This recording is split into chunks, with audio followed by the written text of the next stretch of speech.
ఓం సాయిరామ్ శ్రీమాత్రే నమ. అమ్మ బిడ్డలందరికీ కూడా నమస్కారం అండి. అందరూ కూడా సుఖంగా సంతోషంగా ఎప్పుడు కూడా ఆనందంగా ఉండాలి అని చెప్పి అమ్మవారి తరపున నేను కూడా మనస్ఫూర్తిగా కోరుకుంటున్నాను. ఈరోజు అమ్మవారు అందించే సందేశం ఏంటి అంటే కనుక, తల్లి, నీ ఇంట్లోకి నీకు తెలియకుండానే మూడవ వ్యక్తి ప్రవేశించారు. తొందరపడి నువ్వు వెంటనే ఆ వ్యక్తిని బయటకు పంపించకపోతే, ఒకవేళ నువ్వు పొరపాటున ఆదమరిచినా కూడా నువ్వే రోడ్డున పడవలసి వస్తుంది. ఇది గ్రహించకపోతే మాత్రం జీవితాంతం నరకాన్నే చూస్తావమ్మా అని చెప్పి ఏదో తెలియని సందేశాన్ని అమ్మవారు మన ముందుకు తీసుకొచ్చారు. మరి అమ్మవారు ఏమి చెప్పినా కూడా అది మన మంచి కోసమే కనుక వీడియోని ఎక్కడా కూడా స్కిప్ చేయకుండా చివరి వరకు చూడండి. అప్పుడే మీకు పూర్తి వివరాలు అనేవి తెలుస్తాయి. వీడియోలోకి వెళ్ళే ముందు చాలామంది కూడా, అక్క, ఎన్నో చెప్పుకోలేనటువంటి సమస్యలతో సతమతమైపోతూ వాటిని ఎలా తీర్చుకోవాలో తెలియక ఇబ్బంది పడుతూ ఉంటున్నాము. మరి అమ్మవారి సందేశాల ద్వారా మాకు చక్కని పరిష్కార మార్గాన్ని చూపిస్తూ ఉన్నారు. ధన్యవాదములు అని. నిజంగా మీ అందరికీ కూడా గొప్ప నమ్మకంతో కనెక్ట్ అవుతున్నందుకు మీ అందరికీ కూడా నా మనస్ఫూర్తిగా ధన్యవాదములండి. తప్పకుండా 100కు 1000% నమ్మకంతో కనెక్ట్ అవ్వండి. మీ సమస్యలు ఏవైతే ఉన్నాయో, అది ఎటువంటిదైనా సరే ఇబ్బంది పడుతున్నటువంటి వాటిని సమస్యలను అమ్మవారు ఖచ్చితంగా పరిష్కార మార్గాన్ని చూపించి తీరుతారు. మరి అమ్మవారు ఈరోజు మనకు ఇంత గొప్ప సందేశం ఇస్తున్నారు కదా. మరి ఆ అమ్మవారికి ఒక చిన్న లైక్ ఇచ్చి వీడియో చూడటం మొదలుపెట్టండి. అంత మాత్రమే కాదు, కామెంట్ సెక్షన్లో శ్రీమాత్రే నమః అని కామెంట్ చేయడం మాత్రం మర్చిపోవద్దండి. మొదటిసారిగా మన ఛానల్ని చూస్తూ ఉన్నారా? ప్లీజ్ అండి, తప్పకుండా సబ్స్క్రైబ్ చేసుకుని నాకు సపోర్ట్ అందిస్తారని ఆశపడుతున్నాను. మరి అమ్మవారి సందేశాన్ని వెంటనే తెలుసుకుందామా? బిడ్డ, నువ్వు నీకు తెలియకుండానే నీ ఇంట్లోకి ఒక మూడవ వ్యక్తి ప్రవేశించారు. దుర్గమ్మ, అదేంటి అలా మాట్లాడుతున్నారు? మూడవ వ్యక్తి ఎవరు ప్రవేశించారు? ఏం చెప్తున్నారు? నాకు ఏమీ కూడా అర్థం కావడం లేదమ్మా అని చెప్పి అడుగుతూ ఉన్నావు కదా. అయితే నీకు అర్థమయ్యే విధంగా చెప్తాను, జాగ్రత్తగా విను. ఎందుకు మూడవ వ్యక్తి అనే మాటను వాడాను అనేది నువ్వు చక్కగా మనసుకి సందేశం మీద పెట్టి మనసును చెప్పే ప్రతి పలుకును కూడా జాగ్రత్తగా ఆలకిస్తేనే మరి నీకు అర్థమవుతుంది. తల్లి, మనసంతా కూడా కొన్ని రోజుల నుంచి చికాకుగా, గందరగోళంగా ఏ పని చేయాలో అని అనిపిస్తున్నా కూడా ఆ పని మీద ధ్యాస లేకుండా కాసేపు పడుకుందామా, లేదా ఈరోజు పని రేపు చేసుకుందాంలే, ఎల్లుండి చేసుకుందాంలే, 4 రోజులు ఉన్న తర్వాత చేద్దాంలే, కనీసం స్నానం చేయడానికి, ఇంట్లో దీపం పెట్టడానికి కూడా బాధగా, బరువుగా నీ మనసు కనిపిస్తూ ఉంది కదా. మనసంతా కూడా సంతోషాన్ని కోల్పోయి బాధతో నిండిపోయి ఉంది కదూ. తరచుగా ఇంట్లో భార్యాభర్తల మధ్య గొడవలు జరుగుతూ ఉన్నాయి కదూ. పిల్లలు చెప్పిన మాట వినకుండా ఇప్పటి నుంచే ఎదురు తిరిగి మాట్లాడుతూ డబ్బును అనవసరంగా ఖర్చు చేస్తూ ఉన్నారు కదా. ఏ మాట పిల్లలను మంచి కోసం చెప్పినా, లేదా భర్త మంచి కోసం చెప్పినా, ఒకవేళ భర్త అయితే భార్య మంచి కోసం చెప్పినా అందులో తప్పులను మాత్రమే ఎతుకుతున్నారు. కానీ నువ్వు ఎందుకు చెప్తున్నావు అని చెప్పి దాని వెనుక ఉండే ఆంతర్యం ఏంటి, అది వారి మంచి కోసం చెప్తున్నావు అని చెప్పి ఇంట్లో ఏ ఒక్కరు కూడా నిన్ను అర్థం చేసుకోవడం లేదు. అవునా? వారితో వాదించి వాదించి అలసిపోయావు కూడా. అయితే ఒక్క మాట చెప్పనా, జాగ్రత్తగా వినమ్మా. ఎప్పుడైనా సరే కానీ మన చేతికి ఉన్న 5 వేళ్ళు సమానంగా ఉన్నాయా? అలా అని చెప్పి మీరు ఒకే ఇంట్లో ఉన్నంత మాత్రాన మీ ఇంట్లో ఎంతమంది ఉంటే అంతమంది వారి యొక్క మనస్తత్వాలు అనేవి ఒకేలాగా ఉంటాయా? ఉండవు అని చెప్పి నువ్వు ఆలోచించటం లేదు. తప్పు ఇక రెండవది ఏంటి అంటే కనుక, నువ్వు చెప్పినట్లుగా ఎదుటివారు వినాలి అని చెప్పి ఎదుటివారి మీద ఎక్స్పెక్టేషన్స్ అనేవి పెట్టుకోవటం అంటే, నువ్వు ఆశించడం, నువ్వు చెప్పిన మాట వాళ్ళు వినాలి అని చెప్పి ఆశించడం, నువ్వు చెప్పిందే జరగాలి అని చెప్పి అనుకోవడం, నువ్వు చెప్పింది చెప్పినట్లుగా వారు చేసి నీకు చూపించాలి అని నువ్వు ఆశిస్తున్నావు వారి దగ్గర నుంచి. అంటే ఇక్కడ అన్ని ఆశలు కూడా వారి మీద నువ్వు పెట్టేసుకుంటూ ఉన్నావు. తీరా నువ్వు ఆశించినట్లుగా వారు ఏ పని చేయలేకపోయినా కానీ వారి మీద నీకు కోపం వచ్చి గొడవకు సిద్ధమవుతూ ఉంటున్నావు. ఇక్కడ గొడవ పడడం మరి నీదే కదా తప్పు అవుతుంది. ఆశించడం కూడా నీదే తప్పు. అవతలి వారు మళ్ళీ నోరు తెరిచి మాట్లాడారు అంటే కనుక వారిని తగ్గట్టుగా సమాధానం అనేది ఇస్తున్నావు. దీనివల్ల గొడవలు పెరిగిపోతూ ఉండటం వల్ల రోజు రోజుకు కూడా ఇంట్లో అశాంతి అనేది ఏర్పడుతూ వస్తోంది. దానివల్ల ఏమైనా పైసా ఉపయోగం ఉందా, లాభం ఉందా అని చెప్పి నువ్వు తెలుసుకోలేకపోతున్నావు. ఇది తెలుసుకోవాలి అంటే నువ్వు మొదట మారాలమ్మా. ఒకరి మీద ఎక్స్పెక్టేషన్స్ పెట్టుకోవడం, ఒకరు నీకు తగ్గట్టుగా నడుచుకోవాలి అని కోరుకోవడం అనేది నువ్వు చెయ్యనే కూడదు. అలా చేయకుండా ఉన్నప్పుడు నీ పని నువ్వు చేసుకుంటూ వెళ్తూ ఉన్నప్పుడు మాత్రమే నువ్వు మనశ్శాంతిగా ఉండగలుగుతావు. ఇక్కడ నీకు ఒక డౌట్ అనేది వచ్చింది కదా దుర్గమ్మ, నేను చెప్పినా కూడా వారి కోసమే కదా చెప్తూ ఉన్నాను, వారి మంచి కోసమే కదా. మరి నన్ను ఇక్కడ ఎవరు అర్థం చేసుకోవడం లేదు ఎందుకు? వారికి నచ్చింది వారు చేసుకుంటూ వెళ్ళిపోతూ ఉన్నారు. మరి నేనెందుకమ్మా ఇంట్లో ఒక వస్తువులాగా కనీసం నన్ను పెళ్లి చేసుకున్నందుకు నేను చెప్పిన మాటకు గౌరవాన్ని ఇవ్వకుండా ఉంటే, ఒక మాట కాకపోయినా ఒక మాట అయినా వారు వినవాలి కదా అని చెప్పి నువ్వైతే అడుగుతూ ఉన్నావు. దానికి కూడా సమాధానం చెప్తాను, జాగ్రత్తగా వింటావా? ఇక్కడ అందరి విషయాల్లో కూడా ఇలా జరగదు తల్లి.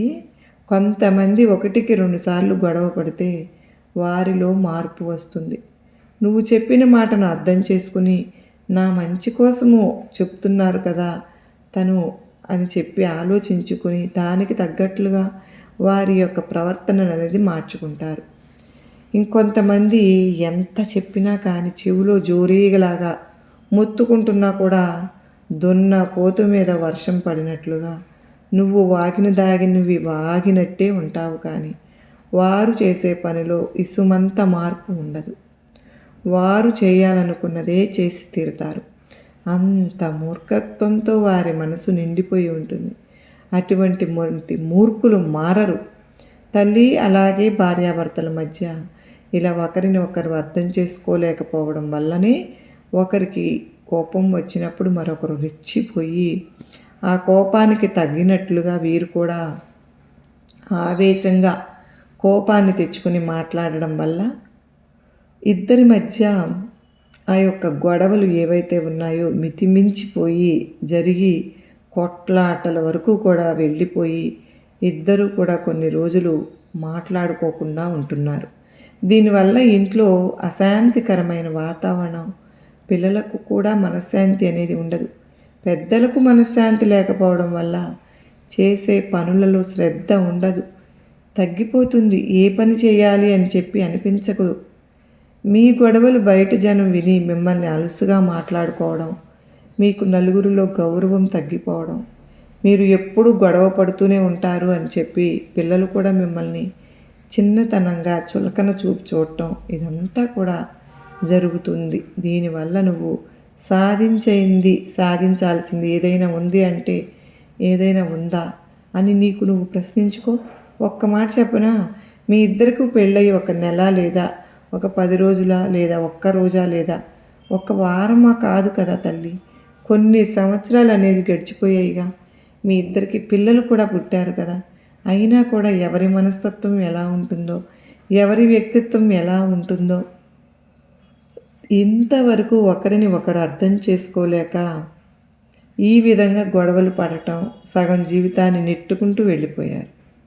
వెనక్కి తిరిగి చూసుకుంటే ఒక్కొక్కరికి పెళ్ళయ్యి 10 సంవత్సరాలు, 11 సంవత్సరాలు, 12 సంవత్సరాలు, ఇంకా ఎక్కువ 15 సంవత్సరాలు కూడా అయి ఉంటుంది.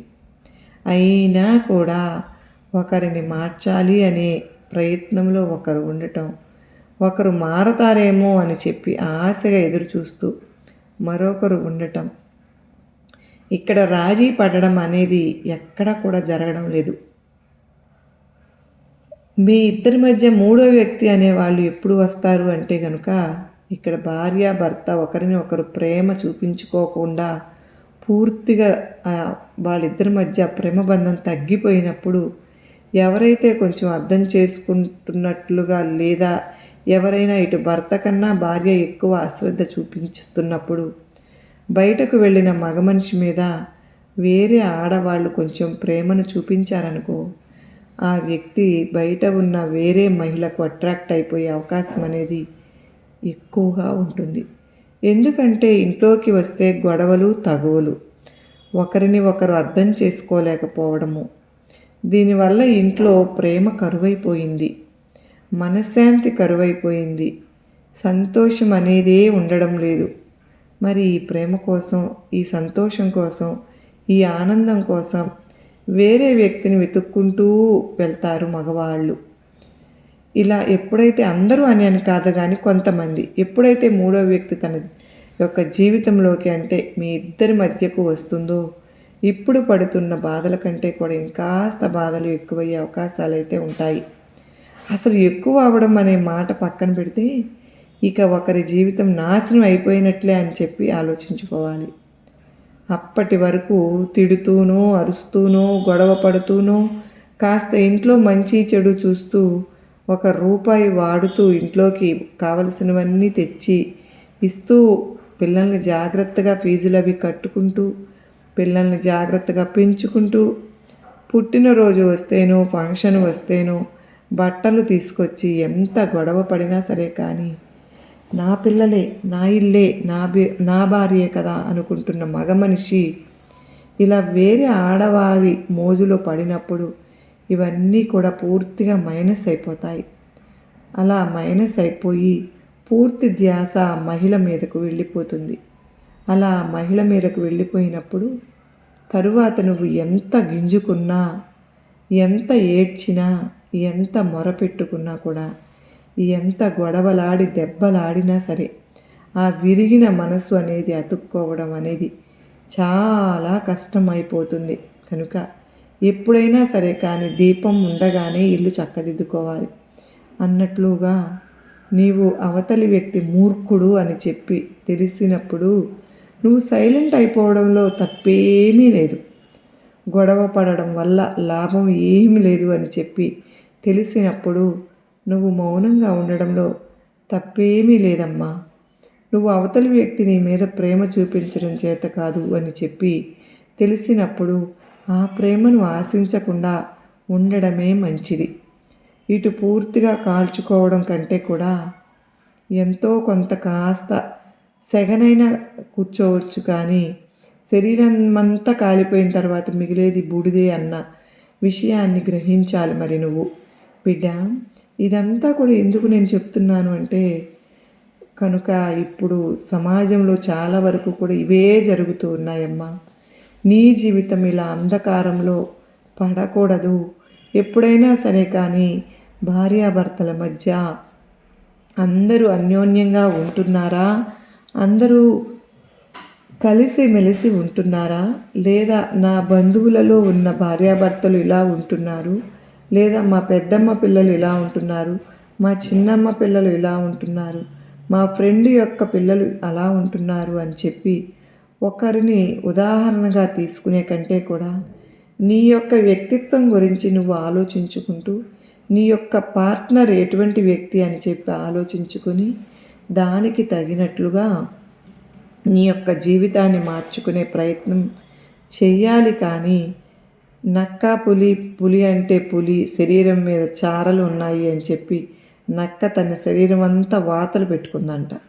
అలాంటి పిచ్చి పిచ్చి పనులు అనేవి ఆ నక్కను చూసి పులి వాత పెట్టుకున్నట్లు, పులిని చూసి నక్క వాత పెట్టుకున్నట్టు ఇప్పుడు కూడా చేయవద్దు. ఒక్కటే తెలుసుకోవాలి, ఎవరి జీవితం అనేది ఎప్పుడు కూడా సంతోషంగా ఒక పూల బాటలాగా సాగిపోతూ ఉండదు. కష్టాలు వస్తాయి, వచ్చినప్పుడు వాటిని దాటుకుంటూ తెలివిగా అడుగు ముందుకు వేయాలి. ఏ ఇంట్లో అయితే భర్త మద్యాన్ని సేవించి ప్రతిరోజు కూడా తను 500 రూపాయలు సంపాదిస్తే 500 రూపాయలు కూడా మద్యానికే పెట్టేసుకుని ఇంటికి వచ్చి ఆ యొక్క పార్ట్నర్ అంటే ఆ భార్యను కొట్టి తిట్టి ఇంట్లో మనశ్శాంతి లేకుండా చేస్తూ ఉంటే అప్పుడు నువ్వు కఠినమైన నిర్ణయం తీసుకుని తనతో విడిపోవడమా, లేదా మీ యొక్క తల్లిదండ్రులను పిలిపించి మాట్లాడుకోవడమా, ఇటువంటివి చేయాలి తప్ప ఎవరు కూడా ఆ మద్యానికి పూర్తిగా బానిస అయిపోయి ఫుల్లుగా మందు తాగి వచ్చి ఇంట్లో భార్యను కొట్టకుండా, ఏమీ చేయకుండా ఎప్పుడైనా ఒకసారి లైట్గా తాగి ఇంట్లో అన్నీ సక్రమంగా జరుపుతూ ఉంటే గనక తన యొక్క బాధ్యతలు ఏంటో తనకు తెలిసి కాస్తంత మూర్ఖత్వంతో ఉన్నప్పటికీ కూడా చూసి చూడనట్లు వదిలేసుకుంటూ జీవితాన్ని ముందుకు నెట్టుకు వెళ్ళడమే. ఇదే చేస్తూ ఉంటేనే జీవితంలో అనుకున్నవి నువ్వు కొన్నైనా సరే కానీ సాధించగలుగుతావు. ఇక్కడ అవతలి వ్యక్తి మూర్ఖుడు అని చెప్పి తెలిసినప్పుడు మనం ఇంకాస్త మూర్ఖత్వాన్ని చూపించామనుకో మరొక వ్యక్తి ప్రవేశించే అవకాశం అనేది ఉంటుంది అని చెప్పి ఆలోచించుకుని ఆ యొక్క అవకాశం రాకుండా నీ తెలివితేటలను నువ్వు చూపించి తన యొక్క మూర్ఖత్వానికి సంకెళ్ళు వేసే నీ జీవితంలో అడుగు ముందుకు వేసుకుంటూ వెళ్తే గనక అవతలి వారు ఎంత తిట్టినా, ఎంత అరచినా, ఎంత గొడవ చేసినా, ఎంత గొనిగినా కానీ నీ యొక్క నోరు అనేది మాట్లాడకూడదు. పన్నెత్తి నువ్వు మాట్లాడకూడదు. నువ్వు ఓర్పుగా ఉండాలి, శాంతంగా ఉండాలి. అరిచి అరిచి అరిచి అవతలి వారే సైలెంట్ అయిపోతారు. ఇది ఒక్కటి గనుక నువ్వు నేర్చుకోగలిగావు అంటే గనుక నీ జీవితంలో దాదాపుగా అన్ని సమస్యలు పోయినట్లే అని చెప్పి నేను చెప్పాను. కానీ కొన్ని పెద్ద పెద్ద సమస్యలు అనేవి దూరం అయిపోతాయి కదా, అవి మాత్రం చెప్పగలను మరి, అవి మారిపోతాయని. మరి దుర్గమ్మ, ఇలా వెంటాడి వేధించే బాధలు ఎప్పుడు నాతో ఉండగా ఈ యొక్క మూర్ఖపు మనిషి ఇక మారడం అనేది జరగకపోతే నన్ను, నా బిడ్డలను ఎవరు అర్థం చేసుకుంటారు అంటే గనుక ఇక్కడ మూర్ఖంగా ఉన్నది ఒక వ్యక్తి మాత్రమే, నువ్వు నీ బిడ్డలు కాదు కదా. మీ ముగ్గురు కలిసి బాధను కానీ, సంతోషాన్ని కానీ, కష్టాన్ని కానీ, నష్టాన్ని కానీ పంచుకునే ప్రయత్నం చేయండి. ఎవరి యొక్క తలరాతకు తగ్గట్లుగా భగవంతుడు వారి విధిని రాస్తారు. నీ విధి ఈ విధంగా ఉంది అని చెప్పి నువ్వు భావించి కొన్నాళ్ళు కనుక ఓర్పుగా ఉండగలిగితే ఖచ్చితంగా నీకు మంచి రోజులు వస్తాయి అని చెప్పి నేను చెప్తూ ఉన్నాను. అలా కాకుండా ఎదురు తిరిగి మాట్లాడి గుట్టుగా ఉండవలసినటువంటి కాపురాన్ని నడి రోడ్డు మీద నువ్వు గుట్టు విప్పి నిలబెడితే నువ్వే అలసైపోతావు తల్లి. నీ బిడ్డలు అలసైపోతారమ్మా. ఇటు నీ భర్త కూడా అలసైపోతారు. చివరికి ఫలానా కుటుంబం రోడ్డును పడిందమ్మా అని చెప్పి చెప్పుకుంటారు తప్ప నువ్వు ఇంత మంచి కోసం పోరాడావు, నువ్వు నీ భర్తలో ఈ మార్పును కోరుకుంటున్నావు, నీ భర్తలో ఈ అలవాటు మాన్పించాలి అని చెప్పి కోరుకుంటున్నావు, తను చెప్పింది మంచి మాటే కదమ్మా, ఎందుకు ఇంత గొడవ చేస్తున్నారు అని ఎవ్వరు కూడా ప్రశ్నించరు. ఇక్కడ తప్పు జరిగినా ఒప్పు జరిగినా ఆడదాని వైపే ఈ సమాజం వేలెత్తి చూపిస్తూ ఉంటుంది. నిజాలు వాస్తవాలు సమాజానికి అవసరం లేదు. ఎవరైతే బయట బలంగా కనిపిస్తారో కూడా, ఎవరైతే ఎదుటివారికి తక్కువ సపోర్టివ్గా ఉంటే జనం నిలబడతారో వారిదే పైచేయిగా ఉంటుంది. 100కు 100% మంది అమ్మాయిలు భర్త ఇంటి దగ్గర వచ్చే ఉంటారు కనుక ఇక్కడ భర్తకు సపోర్టుగా వారి తోబుట్టువులు, వారి తల్లిదండ్రులు లేదా వారి యొక్క అన్నదమ్ములు, వాళ్ళ భార్యలు, వీళ్ళందరూ ఉంటారు. కానీ ఇక్కడ ఆ అమ్మాయి ఒక్కటే ఒంటరిగా వచ్చింది, ఒంటరిగా ఉంటుంది కదా. తను ఎంత మంచి కోసం పోరాడినా కానీ అక్కడ ఉన్న జనం తనను తప్పుగానే సృష్టిస్తారు. కనుక సమాజం ఇట్లాంటి తీరుగా ఉంది కనుక తెలుసుకుని నిదానంగా ఆలోచించి తెలివిగా అడుగు ముందుకు వేసి జీవితాన్ని ఆనందమయంగా మార్చుకున్నావు అంటే గనక, లేదా నరకంగా ప్రాయంగా మార్చుకుంటావా, అది పూర్తిగా నీ చేతుల్లోనే ఉందమ్మా. నేను చెప్పాల్సిందైతే నేను చెప్పాను అంటూ అమ్మవారు మనకు ఎంతో అత్యద్భుతమైనటువంటి సందేశాన్ని, చక్కటి సందేశాన్ని నిజానికి చెప్పాలి అంటే అండి, ఇది అక్షర సత్యం కదా! అర్థం చేసుకుంటే ఇందులో ఎంతో అర్థం దాగి ఉంది కనుక ఈ యొక్క సందేశాన్ని మీకు నచ్చింది, అర్థమైంది అనే అనుకుంటున్నాను. గొప్ప నమ్మకాన్ని, ధైర్యాన్ని కలిగించిందని కూడా అనుకుంటున్నాను. నచ్చింది అనుకున్న ప్రతి ఒక్కరూ కూడా వీడియోకి ఒక లైక్ అయితే ఇవ్వండి. లైక్ ఇచ్చిన వెంటనే మీరు ఎవరైతే సబ్స్క్రైబ్ చేసుకోలేదో ప్లీజ్ అండి తప్పకుండా సబ్స్క్రైబ్ చేసుకుని నాకు సపోర్ట్ అందించండి. మీ కామెంట్ సెక్షన్లో మాత్రం తప్పకుండా శ్రీమాత్రే నమః అని కామెంట్ ఇవ్వడం మాత్రం మర్చిపోవద్దండి. మరి మరలా మన అమ్మ సన్నిధి ఛానల్ని మళ్ళీ మీరు గనక ఒక్కసారి అమ్మ బిడ్డకు షేర్ చేయగలిగితే కనుక అది మరింత నాకు సపోర్ట్ అవుతుంది అని చెప్పి నేను ఆశపడుతూ ఉన్నాను. మరి ఈరోజు అమ్మవారి కృపా కరుణ కటాక్షములు మనందరిపైన, మన కుటుంబ సభ్యులందరిపైన ఉండాలని మనస్ఫూర్తిగా ఆ తల్లిని కోరుకుంటూ ఉన్నాను. ఆ తల్లి మనందరిపైన అష్టైశ్వర్యాలను, ఆయురారోగ్యాలను ప్రసాదించాలని మనస్ఫూర్తిగా అమ్మను వేడుకుంటూ సర్వే జనా సుఖినో భవంతు, లోకా సమస్త సుఖినో భవంతు.